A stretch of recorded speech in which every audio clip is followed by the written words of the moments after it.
Hello and welcome, fellow osmologists, to Osmology. I'm Sue.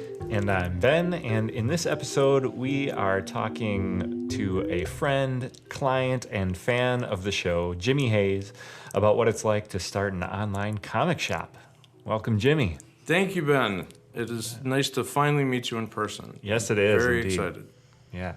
As we were saying before we hit record, I've only known of Jimmy as Jimmy from Chicago, so it's nice to now actually see you in the flesh and that you are a real person and everything. So. He's not an imaginary friend that I made up. Right. There are some, Yeah. but he's not one of them. Everybody's got him, Sue. It's okay. It's fine. It's all fine. Now, James, Yes. I know plenty about you. You do. For the record, Too much. I have known Jimmy since I was in first grade and he was in kindergarten. But for the audience that only knows of you because of how shamelessly I use our friendship in order to create content for this podcast, tell us about yourself. Who are you? Where do you come from? What the heck are you doing here? Yeah, I'm from Rapids, and I hope to come back there soon to move. It's just a great place to grow up. I love Central Wisconsin. We were driving up yesterday, and my wife kept asking me, "What's so funny? What's so funny?" And I said, "No, honey, I'm smiling. I'm just smiling because I'm happy." And I said, "Just look outside the car. Like, when have you seen this much green? Yeah. We don't see that. It's not all skyscrapers and things like that. And Oprah. But, Yeah. He's there's mostly a Oprah. lot of Oprah, let me tell you. But no, just there's a very popular place about 2 miles from our house. It's called the Morton Arboretum for the Mr. Morton, the Morton family, the Salt family. Yeah. And he had this property and he wanted it preserved in a very natural state. So it's forest, there's a lake, there's a whatever. So many people, it's like $50 admission, ridiculously priced. And she took me there one time, and I just kind of shrugged it off. I'm like, it was okay. And she said, "Isn't this beautiful?" I'm like, where I grew up, that's a backyard. Yeah. It's not, sorry. But yeah, there's a crazy difference from in just 4.5 hours of travel. Yeah. So yeah, but so then I got this idea for for this online comic shop, because after working for a couple of companies for so long doing this and having, I think, a really good success, I was watching owners buy houses and cars and things like that, and I thought, well, that's really nice. It's great. I'm glad we're doing, hey, the store's doing great. That's awesome. And then I thought, yeah, I could just do that. I could just make money for myself and probably work. I might not even have to work as hard as I am now. So even though I love retail and I love storefronts, they should always be there. When COVID happened, there was a weird thing in our industry, which every industry experienced, of suddenly, you can't go in. Yes, we have stuff, but you can't buy it. And I thought there was already some online stores, but they were very basic. Mm-hmm. And I thought if I could bring what I brought to the physical store to the website, I think that is where the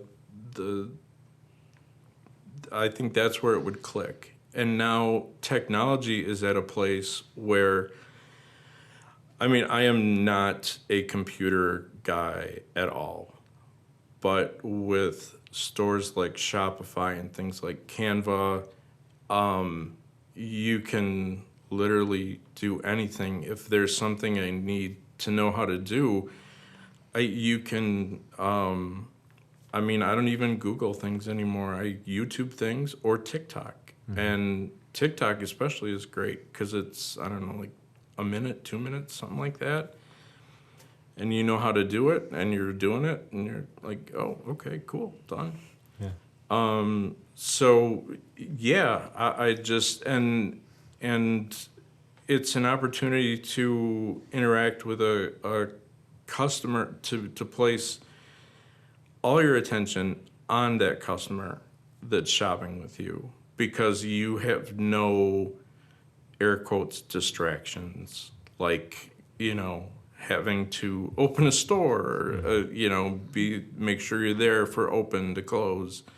All your time can be spent communicating and recommending, reaching out, everything that you would do to that customer. So it's going to be much more customer, I guess you could say, hyper focused, like super focused. Yeah. I don't know if there's another word, like in focused. Yeah. Like infamous. Yeah. Like you're infamous. So Actually, in focused. in the famous. That's how So- famous you are. Right. You're so in you're in the focus. famous. So it's So in you're focused. yes. Yeah, I you're know actually, it's a word now. I was just gonna In- say, now we invent words on the You podcast. are you are so focused that you are in the actual. Anyway. I like it. Yes. Okay. So Yeah. you talked a bit about what made you want to start a business or why. Tell me a bit about like what pushed you over the edge, because I'm sure like that wasn't an overnight decision. Like was it light bulb moment, or was it a bunch of analysis and finally something told you like, yep, now's the time. Let's do this thing. I'm trying to think. There definitely was like a moment of, yeah, I'm doing this. I had looked at retail spaces, but the only thing that the Chicagoland area has more of than places to get a hot dog is actual comic shops. Like, it has a ridiculous amount. So I was looking at, you know, a map of where we live and where, like, how far was I willing to travel. And I'm like, there's this one little town that is, I guess, kind of underserved. And so I guess I could do that. I think I would do well there. But the more and more I investigated real estate space, it was very high there. And I mean, even like the most basic of spaces, I was pricing myself out of, because it's like, we have, like every business does, I'm sure, we have like a formula of where, like, okay, your rent plus product plus whatever, there's a formula to figure out, like, okay, I would need to do $300 a day just to break even. Right. And I forget where my figure came, but it was like that. I don't think that would be it.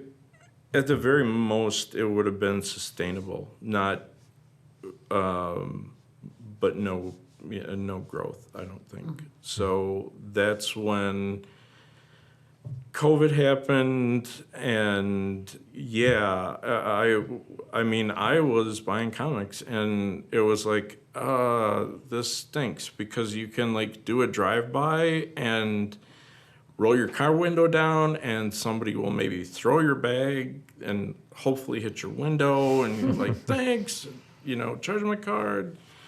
But I actually think it was Sue who a lot was kind of she very much balanced out my wife, because she had been around me and the industry. So she was not, I mean, she was supportive, but very like, just be careful. For Like, sure. just really be careful. Like, you remember your boss calling you on Christmas morning when we were opening presents and, telling, yelling and ridiculous things like that. And she said, just be really careful. And then I had Sue who was saying, no, you should totally do it. And so the more I looked into things, this process has been way too long. I'm a guy who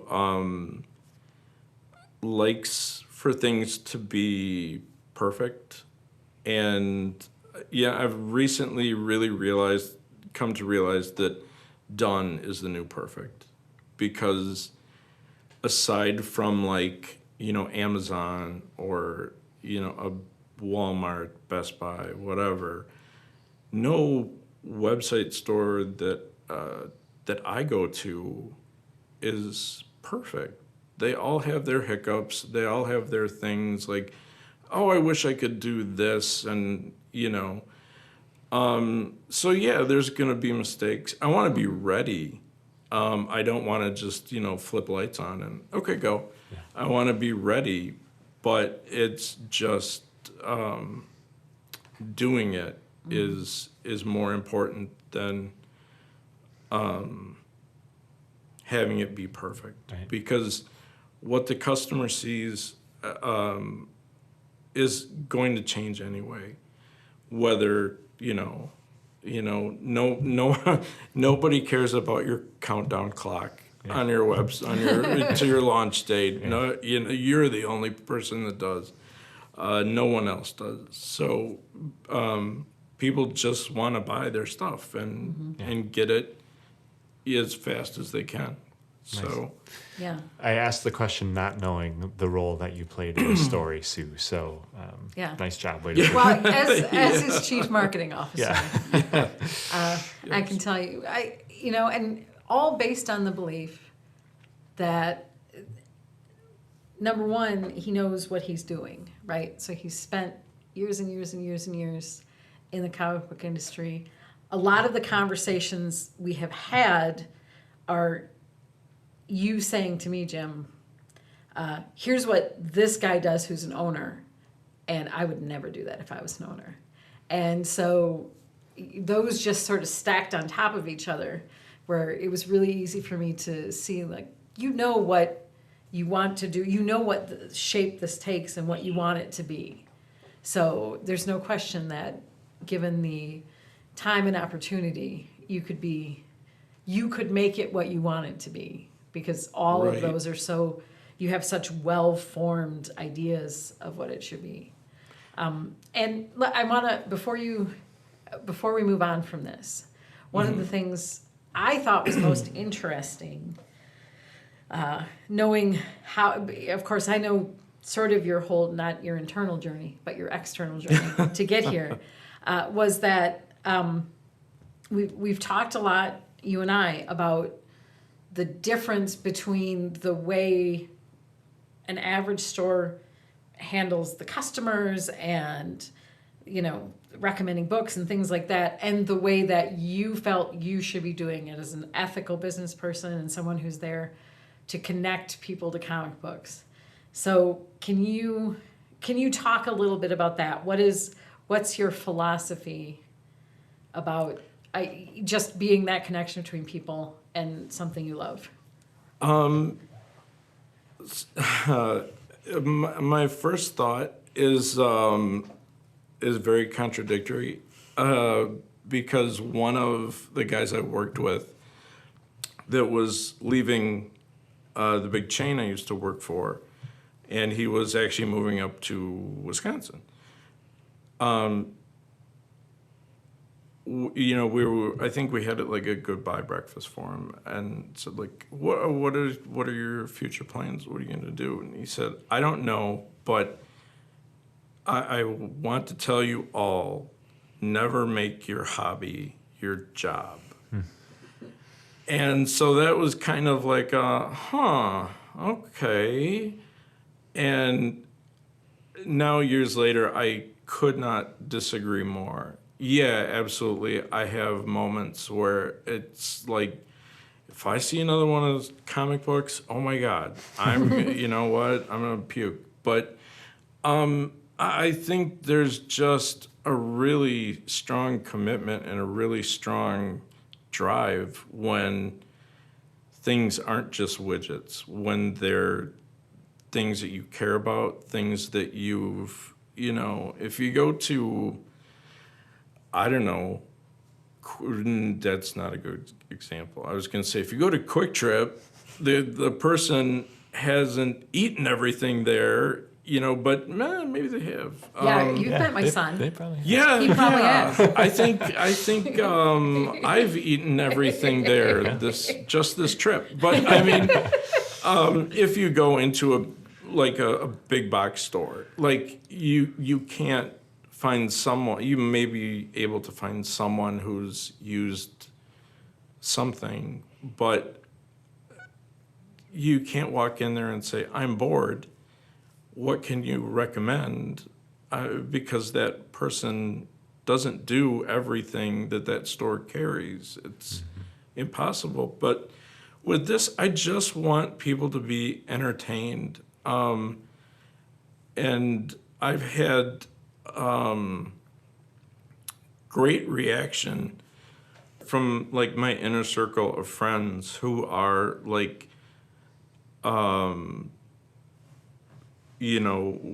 they are my ideal customers. Everything from Kylie?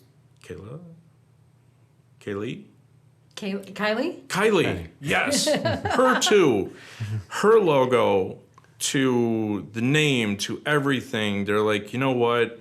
If I didn't know you, just by the logo and the name, I would know what your store is about, and I would know where I would go.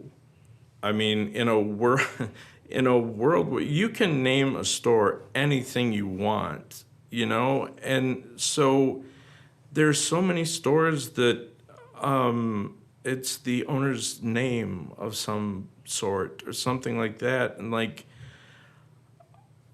why would you name a store, your last name, and not when these are such colorful worlds and imaginative worlds, and you just limit it to,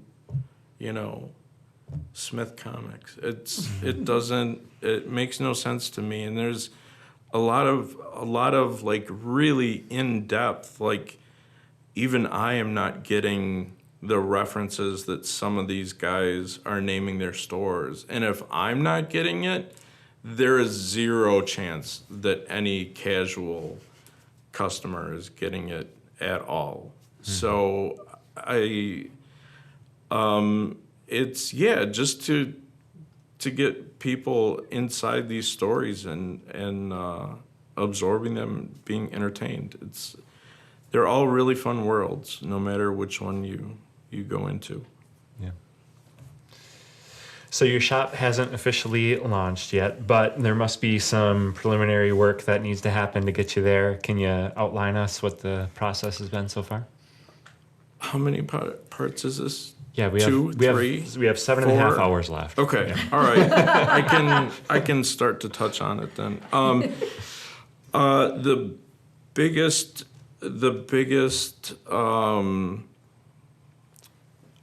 roadblock, I guess, it's not even a roadblock, because I think I've actually sent Sue emails or text messages saying, oh my God, I love what I'm doing right now. I am covered head to toe in dirt and just, dust and sweat and whatever. And it, like, I could not be happier.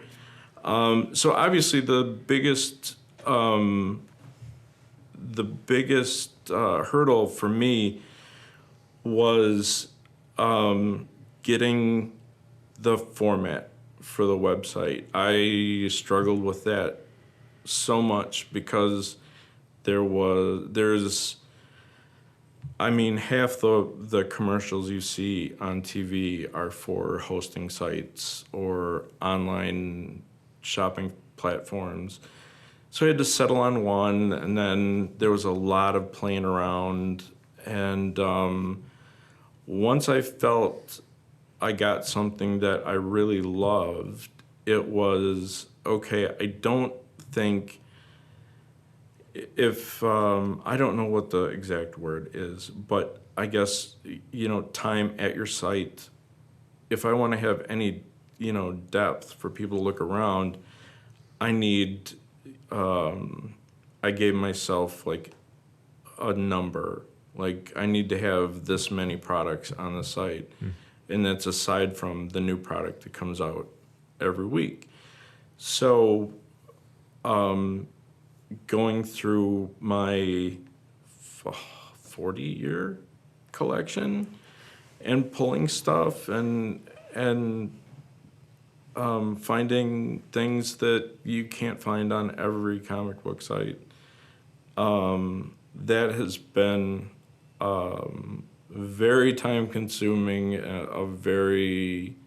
it's been a labor, but it's a labor of love. Yeah. It's, but yes, so yeah, that I am actually wrapping that part up probably in the next month or two, depending, around there. And then things should get moving really quick, really fast. Nice. So yeah. How many comic books would you say you have? I can't. No? No. How many boxes of comic books do you think you have? Again, I Come can't. on, I guess. Oh gosh. 1,000, 4,000. Not. Somewhere between 1,000 and 4,000. 1,000 is like, that's way. I'd say close to 500, I think. And each, depending on the size of the box, they hold 300 to... Whoa, so 500 boxes? Yeah. Oh my God. Yeah. Each box, depending on the size of the box, the industry standards are usually 150 or 300. Wow. So boxes, I know I have about that many. How much of each, I couldn't tell you. So you have some inventory. Okay, got yes. it. Yeah. Have a little bit. Yes. A little bit there. Yeah. And how, just guess, because you mentioned going through and looking for the things that presumably you're willing to sell. Yeah. How much of that inventory do you think you will never sell?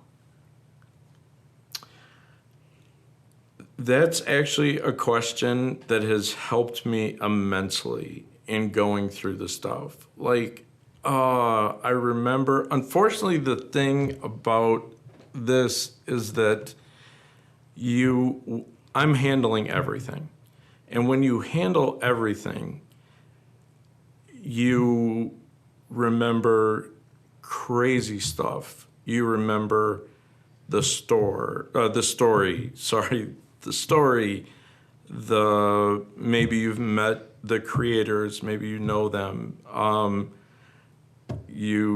I came across, like, there was one box specifically that I came across a handful of books, and I said, this was the night that Sue, our friend Dan, and I drove to Stevens Point from Rapids in like the worst snowstorm in like the 1980s or 90s or whatever it was. Like, we thought we were going to lose our lives a couple of times. But yeah, I remember these were from that time I bought.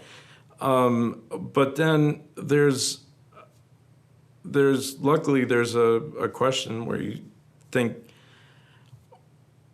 okay, I really don't want to give this up, but like, what are the chances of me actually selling this? So that's why the number is higher than a lot of people would think it should be.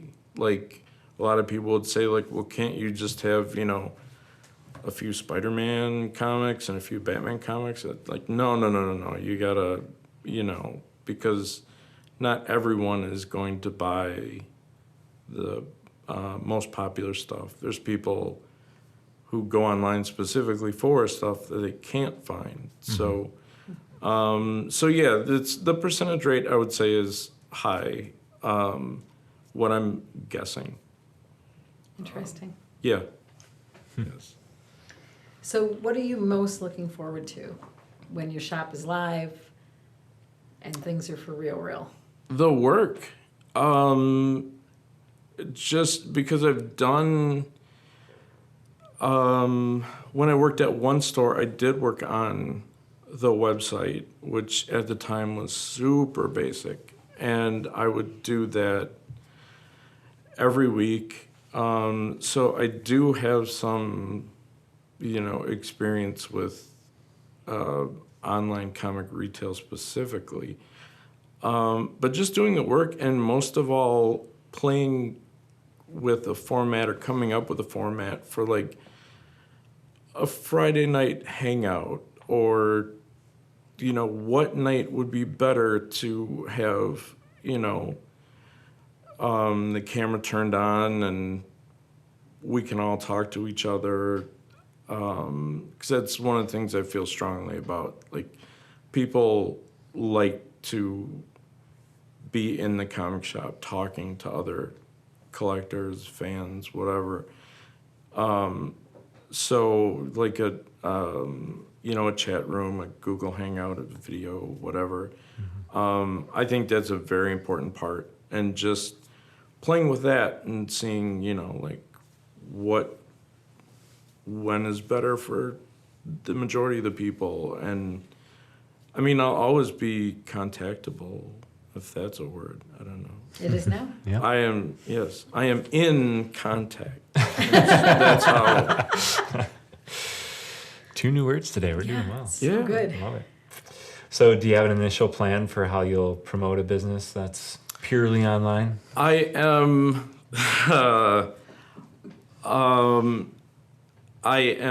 working every day to become better at social media. As much as I once liked to be on social media, it's all kind of taken like a left turn.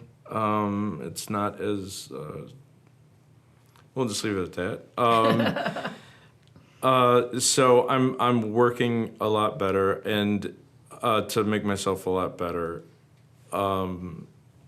So yeah, heavy social media presence. Yeah. Nice. Yeah.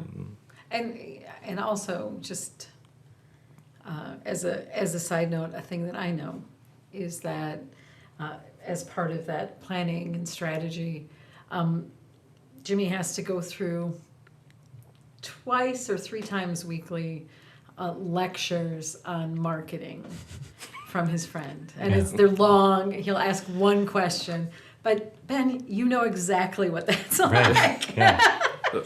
Let's just start recording those, and we can monetize it, and we'll have our own sidekick. But I have to say, he asks the best questions. He really, really does, and questions that's part of. Once I start talking about it, that's what gets me energized, to have somebody thinking about a thing in a different way, or asking, I have to do this? How am I going to do that? What's the purpose behind, or how do you build the strategy to do that?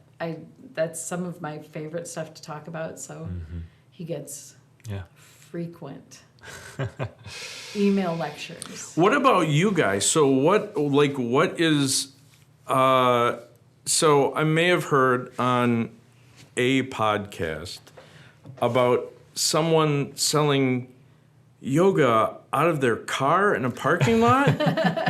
Like, seriously, how do you do that? Right. Like, that's, no, But it's a question. It's a real question. Yeah. Like, hey, buddy, you want to buy a down dog? Like, I don't want to go to jail, ma'am. Like, I don't. Yeah. That's Just, true. Probably going to be like, very specific I about don't. which. Yeah, Yeah. like,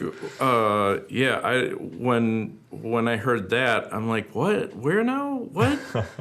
I don't get it. So yeah, how do you, like, when you guys get raw ideas? What do you have to, like? Is there like not like a cookie cutter formula, but is there like we usually do this and we usually do this, or do you get once in a while a business that's like, not exactly sure. We would have to approach this different. Like, and how does that approach work? You want to start with this I'm one? going to launch, man. So it is, there's a process for all of it. Mm-hmm. And while every business is unique, the core set of principles behind what you're doing is always the same. So it is about knowing what you're trying to do, knowing who are the people you have to connect to do that thing, knowing where those people are, and then building the strategy to get all of that to come together. So whether you are, and I am confident that Stacy stepped out of her car with the yoga. I just want Right. to point that Yeah. out. Limited space. She didn't bring people into the car. Maybe her car was a big old, like one of those Sprinter vans with like a 9-foot ceiling. Maybe that's how she That pulled it could off. be. Yeah. That could be. Yeah, But she should have included that maybe in the Yeah. detail. Yeah. Like, I think she took the she was- car two places. Two places. to do yoga. But okay, yeah. all right. Yeah, but actually a great example of ingenuity Right. to, before she had a studio, Yeah. before she had a place to do, but to build that, Right. to know who you're talking to, know where they are, and then meet them. And that, like, Yeah, for her, absolutely. literally, in that spot. Right. I think right. you've hit the nail on the head though, Sue. Like there is a set of principles and a process that is rather like repetitive and, sustainable from client to client and that sort of thing. But the thing that makes it all different and special and keeps folks like us in business is that the way those are executed and all of that is different for every client. Like, and I think I can use the word every there. Like I try Yeah. not to use the words like every and never and always and stuff because rarely it's not true. But I do think that every client we've ever helped, every time that you're doing marketing for a different business and stuff, the principles may be the same, but how you do it, why you do it, what you do is different every single time. And there's some, maybe efficiencies by following the process or sticking to your principles as a business and general marketing principles that you're taught and that have like lasted the test of time and all that stuff, right? But yeah, no but. I guess that's the end. Yeah. End of rant. If only it was that easy. I know, right? If only they ever ended. Yeah. So, what advice would you give other aspiring entrepreneurs? You're an entrepreneur. I don't know if you know that. And I spell checked it, so I know how to write it. Other entrepreneurs thinking about starting on this kind of journey. I would definitely the term that I heard recently is that done is the new perfect. I don't think there is such a thing as perfection. Everything is constantly evolving, shaping, changing shape. and definitely be adaptable. It's weird because I think the classic definition of insanity is doing the same thing over and over and expecting different results. But that's kind of the definition of practice also. So I think you have to work. You have to you have to work. You have to just go. Don't obviously do your research. I don't want a ton of people to fail. Right. But do your research, and once you've convinced yourself, if you can convince yourself, then I think you are 100% likely to succeed, because you will talk yourself out of anything before anybody else will. And would you go on the record as advising that these aspiring entrepreneurs find a friend who works in marketing? Or would you advise against that? Would you say try and avoid these people? I would say They are that is charlatans. 100% necessary, because all I'll say is this. There's a lot of information out there on the particular subject, and I try to only listen to Awesomology, but sometimes I will get bored of XM radio or whatever I'm listening to, and I'll say, oh, let me try one of these.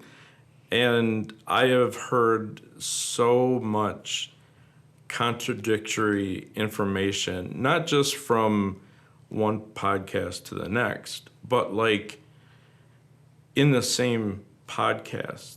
Like, do this, then 2 episodes later, the last thing you want to do is this. Like, wait, 2 episodes before was why you must use Facebook. Now, 2 episodes later, for the love of God, don't use Facebook. Your business will die.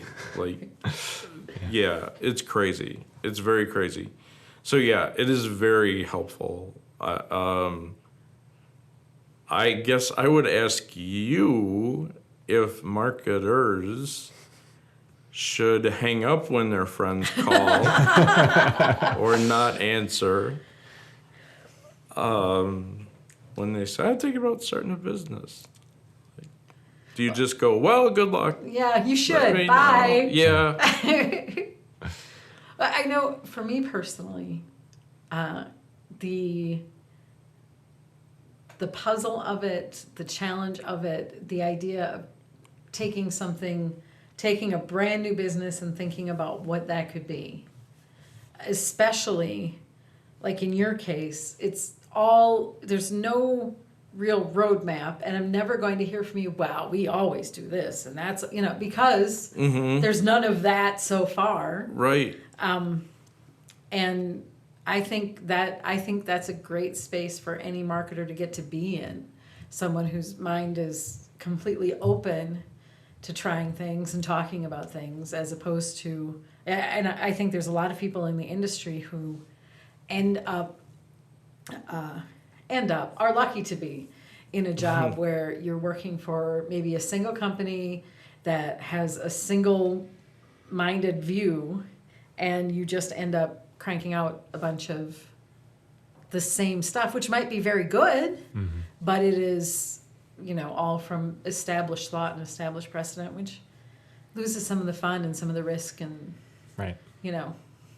It's probably safe, but you pay a cost for the safety, right? Right. Like you lose some chance to be free and creative. And, yeah.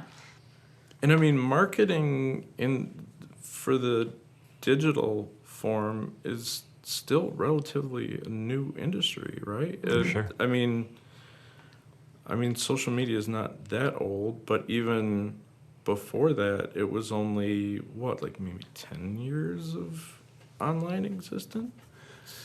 Yeah, I don't know. I think I don't know. like widespread online presence. Yeah, probably not much before that. I mean, Facebook's 20 years old now, right? ish, something like that. Yeah. And I mean, to your point of it being relatively new, I mean, look at how much it's changed in 20 years. Its purpose Yeah. and how it's used and everything. It's mind-boggling. It's like a lot of other technology. Their rate of change is just constantly spinning up. But yeah, keeps people like us employed and busy, and Right? Yeah. up at night, and Up at all night. of those things. Yeah, those kinds of things. Well, I think that's a great one to end on. Lots of good advice for aspiring entrepreneurs there. But before we wrap up, we must go into our Something Awesome segment where we provide recommendations for things, experiences, podcasts, books, people, phone calls to marketing friends, all that kind of stuff.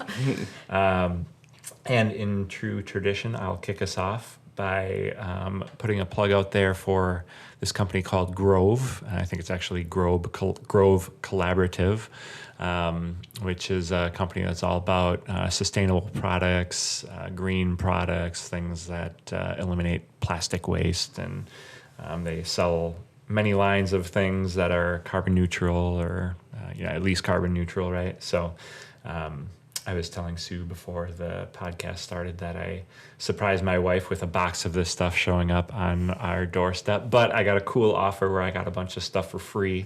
So, a personal goal of mine and for our household is to eliminate as much plastic as we can and recycle as much plastic and other stuff as we can. But as many probably know, plastic recycling is a bit of a myth. There's a lot of stuff that goes in the recycling bin that isn't recycling, and out of sight, out of mind. Once it leaves our house in the big blue bin, we feel like we're doing our best for the planet, but in fact, a lot of that stuff still winds up in landfills or rivers or oceans and all of that. So I'm trying to be super mindful about how we shop, where we shop, and what kind of stuff we're buying. And it was pretty cool. I mean, we got like $50 of free stuff, including bamboo toilet paper and dish soap that comes in an aluminum bottle. And it does perplex me a little bit in that this stuff is all shipped to your house on a fuel inefficient UPS truck and in a bunch of cardboard and all of that.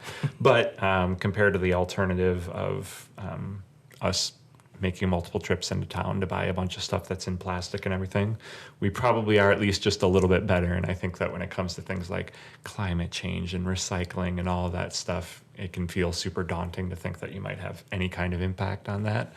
And at the end of the day, if what we're doing by getting stuff shipped to us in cardboard that's recycled or recyclable and all of that, it might be just a little bit better than what we've been doing for the past 100 years or ever since plastic's been around. And right now, like, that's maybe the best that we can do as a planet is just a little bit better than what we've been doing, and that could make a huge impact on the planet, right? And we only have one of those, at least to our knowledge right now, right? So let's do our best to keep it, and maybe Grove can be a little, and they're not a sponsor. I feel like a lot of my Something Awesomes are something that could be potentially sponsors. but we are need not. we need to like catalog that and reach out. Yeah, I'm concerned about how much you're giving away. Right. I'll be honest. Yeah, right. It's high value. But check High out value content here, people. check out Grove. It's cool. You can probably get some free stuff to check it out too. So. Cool. Jimmy, what do you got? You know what? You did say the word experiences, so I'm going to go with an experience that I had today. As my wife and I were leaving our hotel, we saw a young lady that we knew, and we had got her a plant, a fern. The fern, you will have to remember, the plant's name is Monroe ficus. Okay. And we said, oh, you're here. So here, this is what we have for you. And this grown woman, young woman, 24, she was so excited that she jumped up and down. And I thought, I don't know when the last time I was so excited for something that I jumped up and down. And it was just the coolest, genuine gratefulness. And just, it was It really touched our hearts. It was like, it was an awesome experience. No pun intended. No, I love But it. yeah, Yep, perfect. it was very cool. Very Well, cool. I will say, maybe you'll jump up and down like that when you meet Jeff, the fern that I got you. Nice. So I'm very excited about that. The fern game is strong between you two. I gotta say, I'm there's just a a little fern thing. jealous. There's a fern thing happening, Cool. and he is getting a fern named Jeff. I really appreciate your experience that you shared there, and it is really interesting to think about the last time that I literally jumped up and down because I was so excited, and I can't think of it, but now that is my chore for the rest of the day, is to think back to the last time I was so excited that I leapt. There you go. And think about what would have to happen now, Right, for sure. and then try to make it happen. Oh, that would be Yeah. a whole thing for me. Like, yeah. Oh, that's, yeah. Cool. We'll set it up. I'll dial 9-1, and let it happen, and I'll just hit Right. the other one, and then it'll be Yeah. I'll let the cars get there first, and then, Yeah. then I'll do the jumping. Okay, so I'm gonna bring the room down just a little bit. Bring it. I'm gonna recommend a book. I'm in the middle of reading it. I can't even claim I finished it yet, but it's so good, and I just couldn't wait to recommend it. And I know that by the time we record again, I'll be on to the next one, and I don't want to forget. The name of the book is Night, and it's by Elie Wiesel. Elie Wiesel is a survivor of the Holocaust and was in Auschwitz. And he wrote over 50 books. And this one, I think, is the first one. It was published many, many, many, many years ago. But it's the first one he published. And it is so gut-wrenching, and it is so good. It's very short. And you might ask yourself, why am I only halfway through if it's so darn short? Oh, here we are. But he is telling the story, his real life story of being pushed out of a town in Hungary with his family, about being separated from his mother and his sisters, about going into the camp and being only with his father, and that whole experience. And it is it's so good. Can't recommend it enough. It was part of Oprah's book club, I do believe. There we go. And she said in one quote on the book that it should be required reading. So, requiring you all. Again, it's Night, and it's Elie Wiesel. And I'll share the link because the name does not look like how you pronounce it, and I Googled how to pronounce it to make sure I got it right. So. Nicely done. Thank you. So responsible of you. I try. Speaking of links, you can find the links to the things that we are recommending. Maybe even a link to a picture of Jeff the Fern. Who knows? Who knows? Below, if you check it out on our blog, exclamationqso.com/blog. Get it right. Or on your favorite podcast app. And you can always find us on your favorite podcast app. This is your first time listening because you are a friend of Jimmy. Number one, you haven't been friends with him as long as I have. Number two, go back and listen. Even though I was just really a jerk to you, go back and listen to our other episodes and please enjoy them. Nicely done. Thank you, friends, for tuning in. Thank you, Jimmy, for being here. Thank you. Nice to see you. And this is Sue and Ben, your self-proclaimed professors of awesomeology, reminding you that life's awesome if you make it awesome. We'll see you next time.